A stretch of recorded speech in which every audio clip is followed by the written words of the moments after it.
Tudo da Canção Nova em um só lugar. Canção Nova Play. O Senhor esteja convosco. Proclamação do Evangelho de Jesus Cristo, segundo Marcos.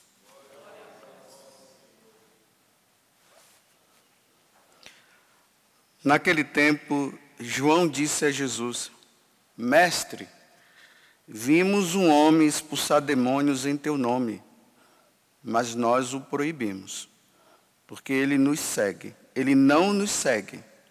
Jesus disse: não o proibais, pois ninguém faz milagres em meu nome para depois falar mal de mim.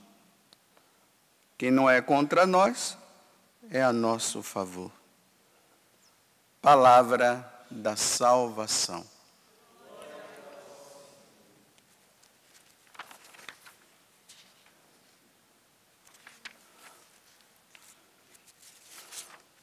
Hoje, nessa liturgia, eu estou realizando a evangelização dos povos, para que todas as pessoas possam se encontrar com Deus, se encontrar com Jesus, e assim, encontrando-se com Jesus, possa servi-lo e amá-lo, e servindo e amando, possa um dia chegar à salvação eterna, porque Deus nos quer todos lá. Mas eu estou rezando também pela evangelização por causa do evangelho de hoje. Vocês veem que situação dramática aqui, né?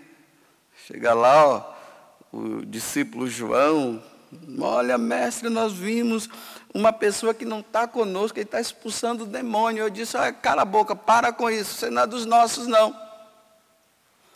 Aí Jesus vai lá e joga um balde de água fria e diz: não proíba, deixa ele pregar. Porque se está falando no meu nome, não está contra mim, provavelmente não vai estar, né? Então, não vai proibindo, não. Até mesmo pela prepotência e o orgulho aqui de João. Agora vejam, quando nós ouvimos esse evangelho, nós católicos já pensamos em quem? Nos evangélicos. É imediatamente, não tem como, né? Aí nós, os católicos, estamos dizendo: eles estão pregando o evangelho. Não, deixa eles pregarem. Só que aqui tem outra vertente. Os evangélicos ouvem os protestantes, porque aí tem as vertentes, né?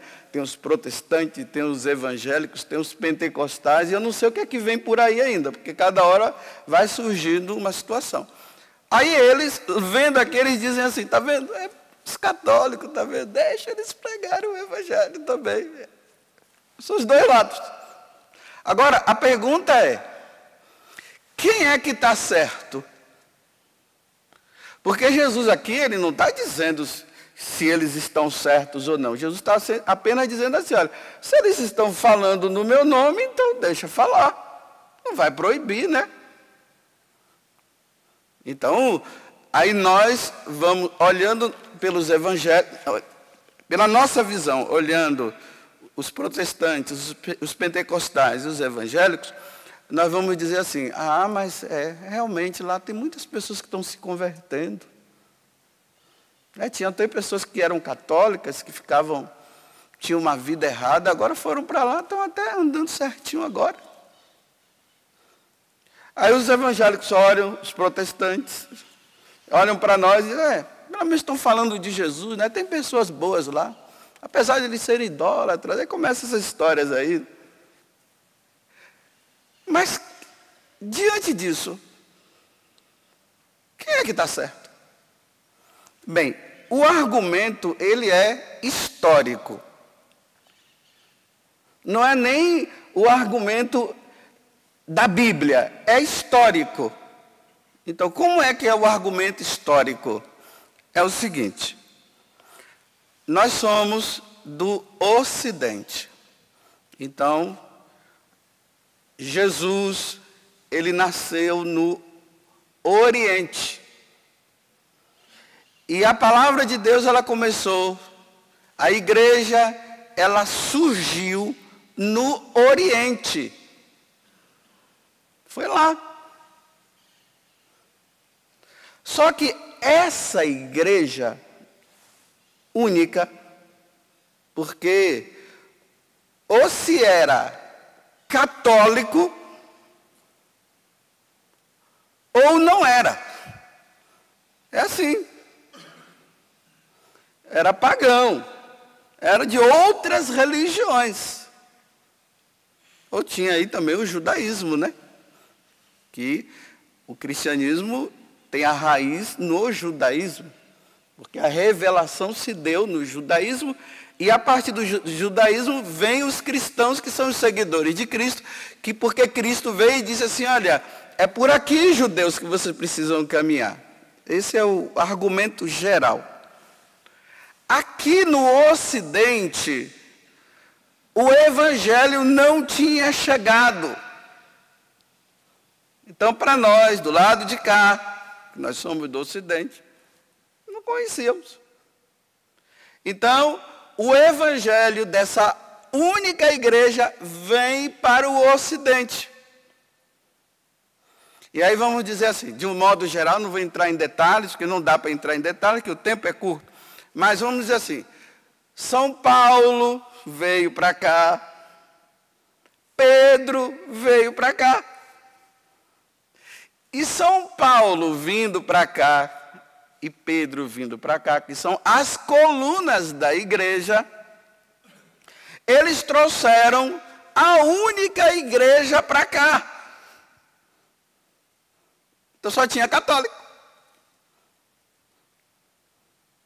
Não tinha mais nada. E vindo para cá, eles trazem tudo. Eles trazem o sacramento, eles trazem a missa.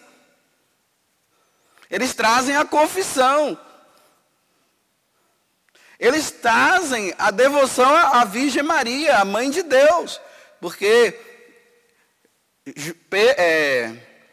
Jesus, quando estava na cruz, ele falou para João, olha aí sua mãe. Mãe, esse daí é o seu filho. Então eles trouxeram isso para cá também. Então aqui começa, o evangelho começa a ser anunciado aqui, a igreja vem para cá. Aí imaginemos, né, quantos mártires morreram, Império Romano, Nero matando os cristãos, Diocleciano, esses imperadores, e aí essa igreja vai se fortalecendo, e ela vai crescendo, aí vai vindo para todos os povos, né? Aí os portugueses, os espanhóis trouxeram para cá, para o Brasil, começou aqui, por fim, só tinha os católicos, só tinha a igreja, ou era cristão, ou era pagão. Agora, em 1517 começa a complicação. Martim Lutero, né? Aí todo mundo já sabe. Aí Martim Lutero começa, olha só, de 1517 para trás, era só católico, não tinha outro. É isso que nós precisamos entender, é o argumento histórico. Não tinha, não veio de lá do Oriente, lá de Jerusalém, né? Os protestantes vieram de lá, os evangélicos vieram de lá, os pentecostais vieram de lá. Não vieram, não existia pentecostal, não existia os protestantes e não existiam os evangélicos. Foi uma igreja só que veio para cá. Então, de 1517 para trás, só católicos. Quando se falava de ir para prestar o culto a Deus, era na missa. Não tinha os púlpitos aí, essas seitas aí por aí. Não tinha, era só os católicos. Batia-se o sino, todo mundo ia para a missa, não tinha outro. 1517, Martim Lutero começa com aquelas histórias, que era um padre da Igreja Católica, agostiniano, com muitas crises na cabeça dele, muitas dúvidas, e aí, pronto, começa a bagunça. E ele, com os argumentos que ele tinha, de achar que tinha muita coisa errada na igreja, na única igreja, ele com os argumentos racionais, lógicos, que quando ele falava, as pessoas diziam, é isso mesmo, está certo, tá, vai. Tá certo, Martim Lutero, que você está falando. Aí foram também com ele. E aí começa a bagunça. Me desculpe usar essa expressão, né? Começa a bagunça. Aí vem os protestantes, aí vem Calvino, Zwinglio, e aí vem a chamada reforma protestante. Da reforma protestante, aí eles se dividiram. Aí vem também os evangélicos. Depois dos evangélicos, agora nós estamos tendo aí os pentecostais. E todos eles começam a dizer que eles são certos. Mas eles vieram da igreja do Oriente e não vieram.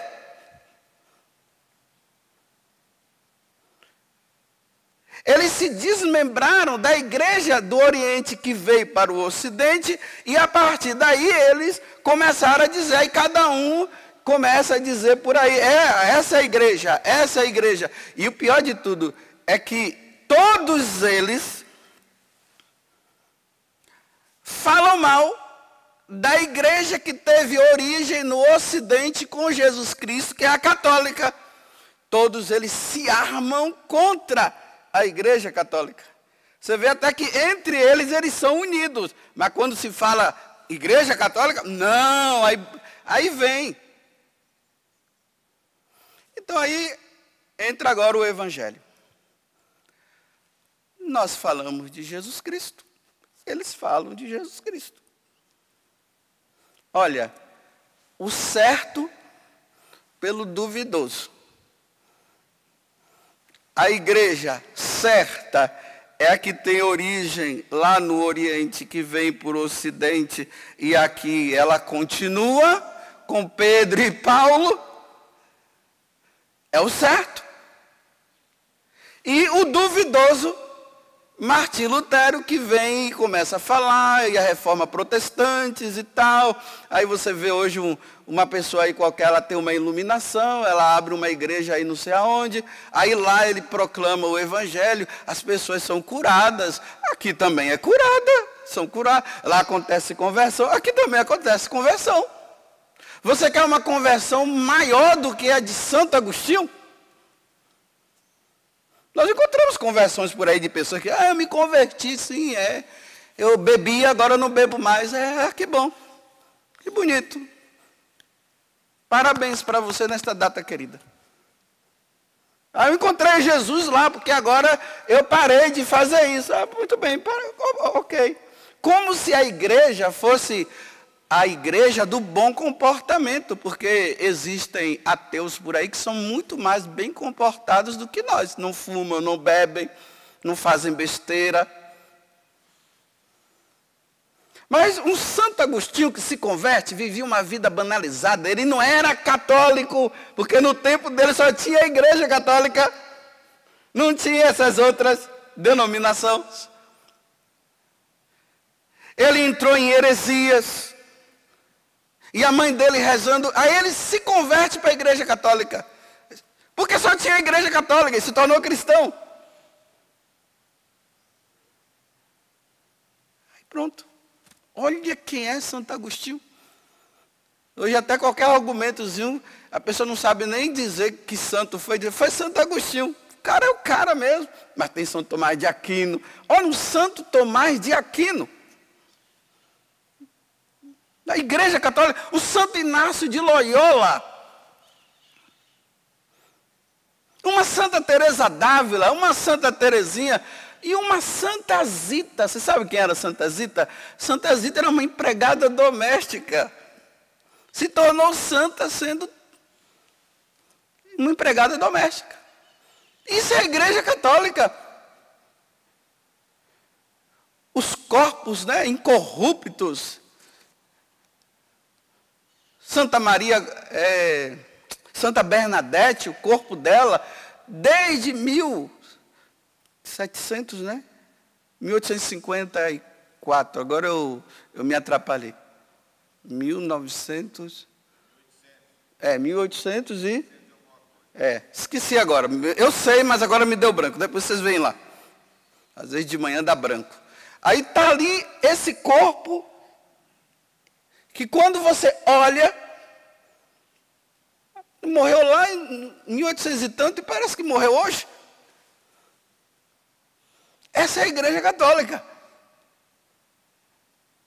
Com os defeitos que ela tem e tudo mais, com todos os defeitos. O meu defeito, o seu defeito, mas é a Igreja Católica que vem dos apóstolos. É isso que é importante saber. Agora você vai fazer o quê? Você vai trocar o certo pelo duvidoso? Bem, tem pessoas que estão lá que estão se salvando? Tem. Tem pessoas na Igreja Católica que estão se perdendo? Tem. Tem muitos católicos indo para o inferno. Mas também tem muitos dessas igrejas que estão indo também. Mas tem muitos que estão se salvando? Tem. Mas você vai ficar com qual? Você vai ficar com o certo ou vai ficar com o duvidoso? Aqui tem tudo. Aqui tem sacramento. Aqui tem a missa, você tem a confissão. Você tem a nossa mãe Maria, a nossa mãe do céu, que Jesus nos deu como mãe. Aqui nós professamos, eu creio na Igreja Católica. Santa Teresa d'Ávila, no tempo lá que o protestantismo estava bem forte, ela diz, eu morro como filha da igreja eu não saio. É o certo pelo duvidoso. Eu posso me orgulhar, colocar meu nariz para cima e me orgulhar e dizer para vocês assim, olha, eu me orgulho de ser católico. Eu estou na igreja certa. Eu estou na igreja de nosso Senhor Jesus Cristo. Eu me orgulho. Agora, se os protestantes se orgulham, pode se orgulhar também. Eu me orgulho de ser dessa igrejinha tal, dessa igreja. Se orgulhe. Mas eu me orgulho. Eu estou no certo. Aí você encontra lá um Scott Hans, que era presbiteriano, e ficava tentando converter os católicos para serem presbiterianos. Aí ele começa a estudar a Igreja Católica, foi estudando. Não, isso aqui é o certo. Ele sai do duvidoso e vem para o certo. Agora ele é um teólogo da Igreja Católica.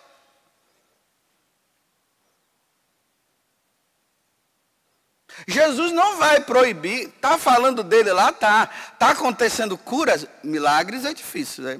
Umas curazinhas, está acontecendo. Tem pessoas se convertendo lá, tem. Está falando de mim, não proíba. A Igreja Católica não vai proibir ninguém de falar de Jesus. Ela vai proibir se falar mal. Aí se falar mal é problema. Aí nós vamos entrar também e vamos falar alguma coisa, porque está falando mal de Deus. Mas se está falando bem, mas você vai trocar o certo pelo duvidoso? Olha, o certo, Pedro e Paulo, os mártires, os sacramentos, tudo aí. Você vai ficar agora sem os sacramentos? O duvidoso você vai para lá, você tem Jesus, você tem a palavra, que tudo tem que provar na palavra, você fala de Jesus, acontece algumas coisas lá boas e tudo, mas você abandonou a Eucaristia, você abandonou a igreja, claro, você abandonou os sacramentos, você abandonou, porque na Igreja Católica tem tudo. Lá tem as coisas pela metade. Então, como eu não sou bobo, eu vou ficar aqui. Lá pode acontecer muitas coisas. Mas que eu vou ficar aqui, e eu estou pedindo a Deus para eu morrer aqui, eu quero morrer aqui. Deus me livre de sair daqui. Porque aqui eu tenho a certeza que eu estou no lugar certo. Lá é o duvidoso. Vou dar um exemplo para encerrar, que está acabando o tempo.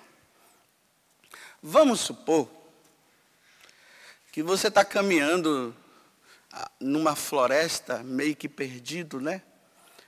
De repente você se depara com um desfiladeiro na sua frente. Embaixo, uma cachoeira daquelas bem fortes, que você não é doido de atravessar para o outro lado, que você vai cair lá e vai morrer. Só que ali tem duas pontes, olha.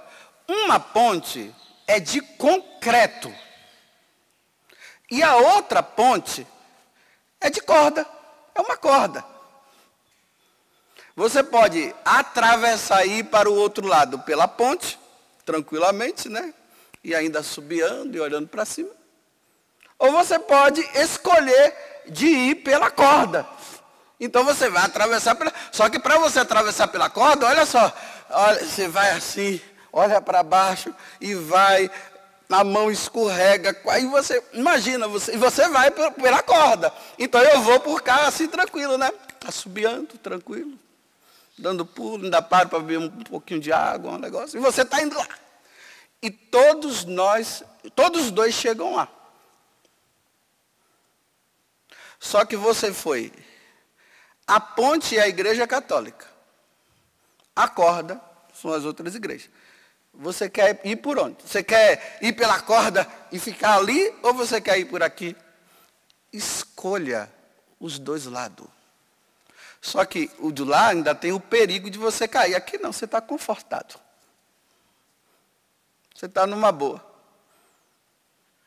Mas enquanto falar de Jesus Cristo, não os proibais, continue falando. O argumento é esse que eu tenho. Não é bíblico. Porque me prova na Bíblia se tem a corda e se tem a ponte. Não tem. Me prove. Não tem. Mas que a corda existe, existe. E a ponte existe, existe. Se você cair pela ponte, vai. Você gosta de esportes mais radicais, né? Então vai lá, vai. Pelos radicais. Eu não. Eu sou manso e humilde de coração. Eu vou por cá. Ficar colocando minha vida em perigo? Não.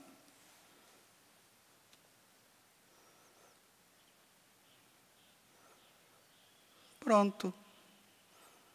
Cada um reflita. Cada um pense. Pode me malhar. Que está gravando aí, né? Aí tem um pessoal que gosta de malhar. Malha à vontade. Mas que eu vou pela ponte, eu vou. Você quer ir pela corda, vá. E vamos anunciar Jesus. Você fala de Jesus, eu também estou falando. Estou aqui, né? Todo dia de manhã cedo, na missa das 6, você está aí pregando. Você está vendo pessoas mudando de vida, deixando de fumar, né? As pessoas estão deixando de fumar. Aqui também. Aqui não está deixando só de fumar, está deixando muita coisa. E ainda tem o privilégio de ter a confissão, estão recebendo Jesus na Eucaristia, estão participando da Santa Missa. Está assim. Então, continuemos a nossa vida na paz do Senhor Jesus. E como eu sou católico, eu disse, aí eu digo, com a proteção da Virgem Maria, a minha mãe e mãe de nosso Senhor Jesus Cristo. Tudo da Canção Nova em um só lugar. Canção Nova Play.